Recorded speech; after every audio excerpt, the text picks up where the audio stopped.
My neighbor died recently, and I need to talk about it to someone other than the police or I swear I'll lose my mind. For starters, I live in a small, otherwise boring neighborhood.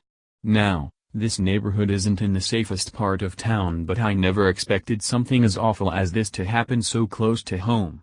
Nevertheless, it did, and that's why I wrote this. Anyway, I used to have a neighbor named Mr. Garrison. Mr. Garrison was a kind elderly man who'd offer help to anyone who needed it. He didn't really go anywhere beyond our neighborhood unless it was absolutely necessary.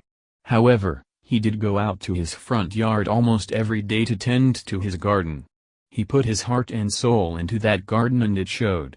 During the summer, he'd always have a little plot of dirt in front of his house surrounded by bricks that was home to various colorful flowers. The splash of color was a nice change from the otherwise dreary tone of this place. I'd usually see him tending to his garden almost every morning as I left for work.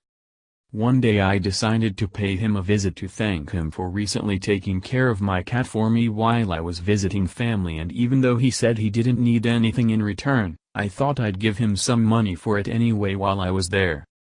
I knocked on his front door and waited only a few seconds before I heard loud footsteps come to the door and stop just on the other side of it. I waited a few seconds, and when he still hadn't opened the door I said, "Mr. Garrison, I'm sorry to bother you, I'd just like to give you some cash for taking care of Mittens last week." There was no response, but I was sure I had clearly heard someone come to the door. After waiting for what seemed like forever with no response, I awkwardly kneeled down and slid a $20 bill halfway under his door. As I stood back up, the money was pulled the rest of the way under the door by who I assumed was Mr. Garrison. After that I went home and tried to go about my day normally, but I just couldn't shake off a nagging feeling that something was terribly wrong. A few days passed and I still hadn't seen Mr. Garrison go outside at all, so I tried knocking on his front door again. He hadn't even been tending to his garden and his flowers were beginning to wilt. This time there was no response at all, footsteps or otherwise. Given Mr. Garrison's old age, I feared the worst and called the police to check on him and make sure he was all right. I remember standing in my kitchen and looking out the window to see a police cruiser park outside of Mr. Garrison's house in response to my call. 2 officers got out and went inside to look for him. They came out 5 minutes later with horrified expressions. One officer vomited into the grass while the other held up a walkie-talkie and started saying something that I couldn't hear from inside of my house.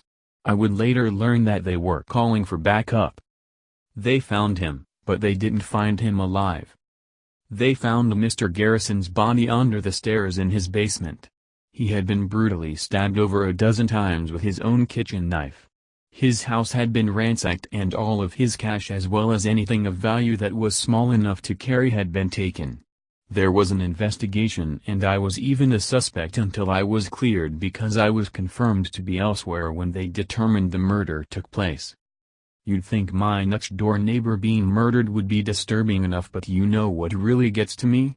According to what the police told me, Mr. Garrison had died at least a day before I visited to give him the $20.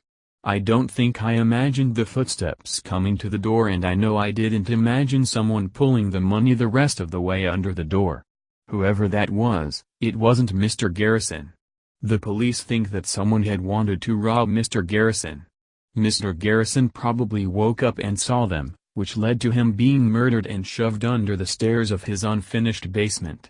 They then proceeded to live in his house for a day or two and might have stayed even longer had I not shown up at the front door, and the rest is history. So far, they haven't caught anyone, but I really hope they get whoever did this. My neighbor died recently, and I stood less than 3 feet away from his killer without even knowing it.